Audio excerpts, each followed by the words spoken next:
ملزم کی جانب سے، اور ہماری ایک پٹیشن تھی جو ہم نے فائل کی تھی کہ ہمیں تفتیش سے کچھ شکایتیں ہیں اور اس کے اندر کوئی ڈی آئی جی لیول کا آدمی اس کو سپروائز کرے جس کا تعلق سی آئی اے بی سی سی سے نہ ہو۔ اچھا، جب یہ شروع میں پٹیشن لگی تو ہم نے سب سے پہلے عدالت نے سوال پوچھا کیا اس میں چلان فائل ہو گیا ہے۔ تھوڑی افسوس کی بات ہے، ہو سکتا ہے پراپر اپڈیٹ نہ ہو، مگر جب عدالتی کارروائی ہے تو ایسا ہو نہیں سکتا کہ اپڈیٹ نہ ہو۔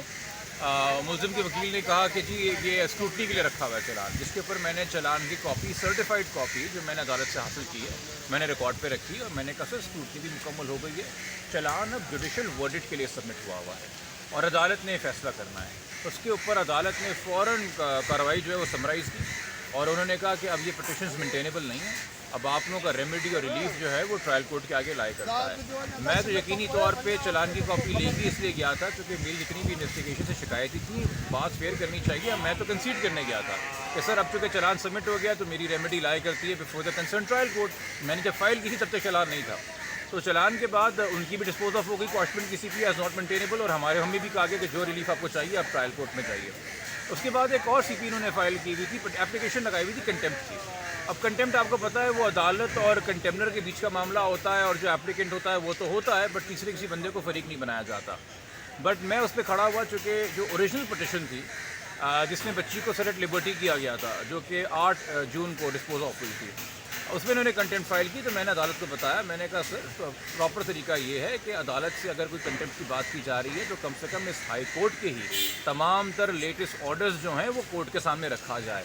یہ ہائی کورٹ بچی کو مائنر ڈکلیئر کر چکا ہے جس کے بعد موجودہ کارروائیاں ساری ہو رہی ہیں۔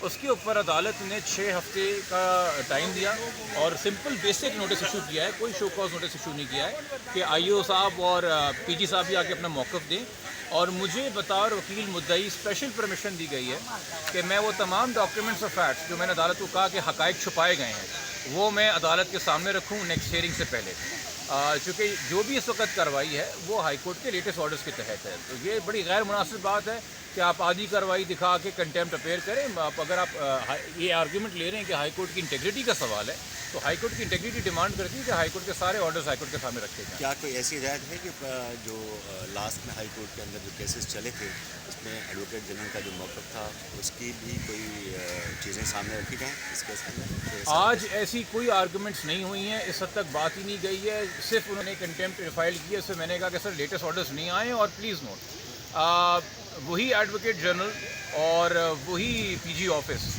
موجود تھے جس دن لاسٹ ہیئرنگ ہوئی تھی 21 جولائی کو، جس میں بچے کو کراچی بلانے کو کہا گیا تھا۔ اس میں لکھا ہوا ہے کہ اسٹیٹ کاؤنسل سے پوچھا گیا اور انہوں نے کوئی اس کے اندر اپوزیشن نہیں دی۔ تو اے جی کا موقف اس وقت جب بچی کا میڈیکل رپورٹ اس کو 17 کا بتا رہا تھا، اور اے جی کا موقف اس وقت جب بچی کا پراپر میڈیکل بورڈ اسے 15 سال کا بتا رہے ہیں۔ اے جی کا موقف اس وقت جب عدالت بچی کو میجر تصور کر رہا ہے، اور پھر اے جی کا موقف اس طرف جب عدالت خود بچی کو مائنر کر رہی ہے۔ تو ایسا تو نہیں کہ کوئی اے جی صاحب نے کہا ہے کہ یہ پتھر کی لکیر ہے، ہیبیس کارپس واحد ہے، میں جو لوگ نہیں جانتے ان کو آگاہی دے دوں، ریس جوڈیکاٹا، وہ جو ایک پرنسپل ہے کہ جو 21 بار طے ہو جائے وہ دوبارہ سے ریوزٹ نہیں کی جا سکتی۔ یہ ہیبیس کارپس 491 وہ سیکشن ہے جس کے اندر یہ لگتا ہی نہیں، اپلائی نہیں ہوتا۔ ٹینٹیٹیو فائنڈنگز ہوتی ہیں ہمیشہ ہیبیس کارپس میں، وہ پرسوئنٹ ٹو چینج آف فیکٹس ہوتی ہیں، ڈفرینٹ سیٹ آف فیکٹس، ایک نئی میڈیکل بورڈ کی رپورٹ کے تمام چیزیں ہائی کورٹ کے سامنے تھی جس کے تحت وہ آرڈر ہوا، بچی کو کراچی لایا گیا۔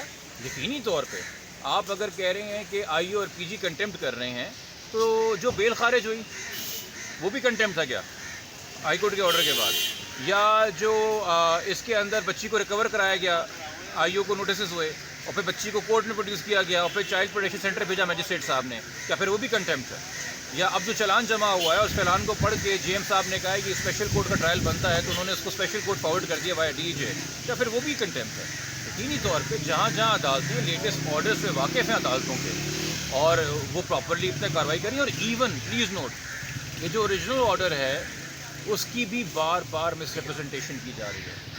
اس کی بار بار مس ریپرزنٹیشن یوں کی جا رہی ہے کہ جو آنریبل جسٹس جنید غفار صاحب کا اور آنریبل جسٹس امجد علی سہیتو کا آرڈر تھا وہ بہت واضح تھا، انہوں نے اس وقت ایج کی بنیاد پہ بچی کو سیٹ لبرٹی ضرور کیا تھا جو پھر بعد میں ایج کا چینج رہی، بٹ انہوں نے واضح کیا تھا کہ ہم ویلیڈیٹی آف میرج میں تبصرہ نہیں کر رہے، اور ہم یہ جو question of fact of dispute ہے ایج پہ، اس پہ تبصرہ نہیں کر رہے۔ ریمیڈی پٹیشنر کے پاس ایف آئی آر کے ذریعے ٹرائل کورٹ کے سامنے ہے، وہ وہاں پہ اسے پرسو کرے۔ کسی بھی ایف آئی آر کو کوش کرنے کے لیے، کسی بھی انویسٹیگیشن کو روکنے کے لیے، کسی بھی ٹرائل کو روکنے کے لیے آرڈرز کبھی دیے نہیں گئے تھے۔ ایک ہوتی ہے misreading, misinterpretation of orders, وہ اپنی جگہ ہے، وہ وکیلوں کا رائٹ ہے کہ ان کی اپنی ایک انٹرپریٹیشن ہے۔ ہمیں افسوس اس بات کا ہے کہ ہائیڈنگ آف آرڈرز نہیں ہونی چاہیے، کم سے کم تمام ریکارڈ عدالت کے سامنے رکھیں۔ ایک مرتبہ پھر آپ چالان کے پوائنٹس بتا دیں جس پہ آپ نے، جس کی وجہ سے آپ ہائی کورٹ۔ دیکھیے، میں جب آیا تھا ہائی کورٹ، اس وقت میری شکایتیں تھیں کہ چلان کے اندر کانٹرڈکٹری موقف ہے۔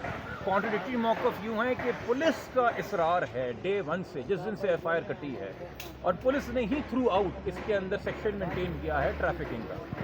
اب ٹریفکنگ کیا ہوتی ہے؟ ٹریفکنگ ہوتی ہے جبری مشقت یا بدفعلی کی نیت سے کسی کو ٹرانسپورٹ کرنا اور ہاربر کرنا۔ تو پھر آپ یہ کیسے کہہ سکتے ہیں کہ کڈنیپنگ بے مقصد تھی؟ کڈنیپنگ صرف سادی کڈنیپنگ تھی۔ اگر ٹریفکنگ آپ کی بدفعلی کی نیت سے ہے، اگر ٹریفکنگ آپ کی جبری مشقت کی نیت سے ہے، تو پھر کڈنیپنگ بھی اسی زمرے میں آ کے جڑے گی کہ نہیں جڑے گی؟ دوسری بات میرا اس میں تھا کہ دیکھیے، آئی او صاحب نے خود درخواست دی ایم ایل او کرانے کی، ہم نے تو نہیں دی تھی۔ آئی او صاحب نے خود 375 لگایا پروگریس رپورٹ میں، ہم نے تو نہیں لگایا تھا۔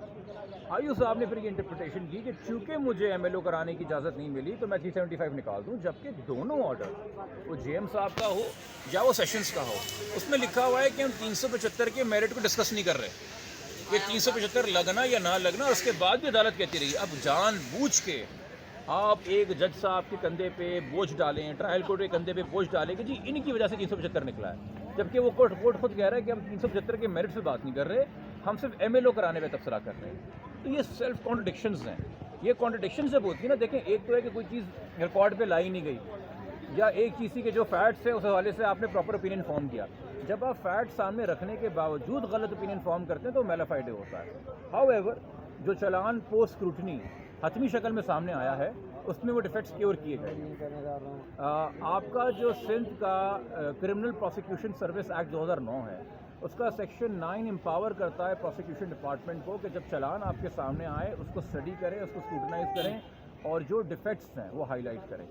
اور سیکشن 10 پابند کرتا ہے پولیس کو کہ جو ڈیفیکٹس پروسیکیوشن ہائی لائٹ کرے گی، ان ڈیفیکٹس کے تحت وہ ڈیفیکٹس دور کیے جائیں، ورنہ وہ ڈسپلنری پروسیڈنگ فیس کر سکتے ہیں۔ اچھا، یہ ایکٹ 2009 پہ آنے سے پہلے یہی ایکٹ کی پروویژنز ایک آرڈیننس کی فارم میں ایگزسٹ کرتی تھی سندھ میں پہلے۔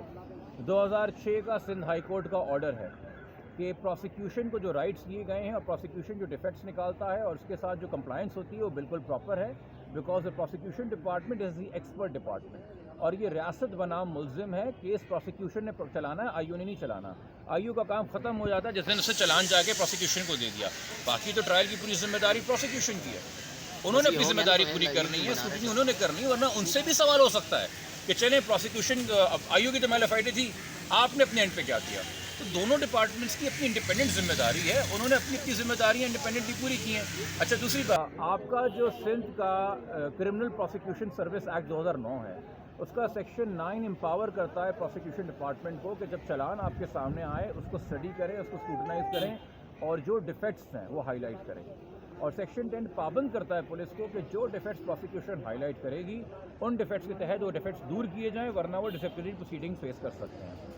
اچھا، یہ ایکٹ 2009 پہ آنے سے پہلے یہی ایکٹ کی پروویژنز ایک آرڈیننس کی فارم میں ایگزسٹ کرتی تھی سندھ میں پہلے۔ 2006 کا سندھ ہائی کورٹ کا آرڈر ہے کہ پروسیکیوشن کو جو رائٹس دیے گئے ہیں اور پروسیکیوشن جو ڈیفیکٹس نکالتا ہے اور اس کے ساتھ جو کمپلائنس ہوتی ہے وہ بالکل پراپر ہے، because the prosecution department is the expert department, اور یہ ریاست بنام ملزم ہے۔ کیس پروسیکیوشن نے چلانا ہے، آئی او نے نہیں چلانا۔ آئی او کا کام ختم ہو جاتا ہے جس دن اسے چلان جا کے پروسیکیوشن کو دے دیا، باقی تو ٹرائل کی پوری ذمہ داری پروسیکیوشن کی ہے، انہوں نے اپنی ذمہ داری پوری کرنی ہے، اسکروٹنی انہوں نے کرنی ہے، ورنہ ان سے بھی سوال ہو سکتا ہے کہ چلیں پروسیکیوشن آئی او کی تو میلافائڈے تھی، آپ نے اپنے اینڈ پہ کیا کیا۔ تو دونوں ڈپارٹمنٹس کی اپنی انڈیپینڈنٹ ذمہ داری ہے، انہوں نے اپنی ذمہ داریاں انڈیپینڈنٹلی پوری کی ہیں۔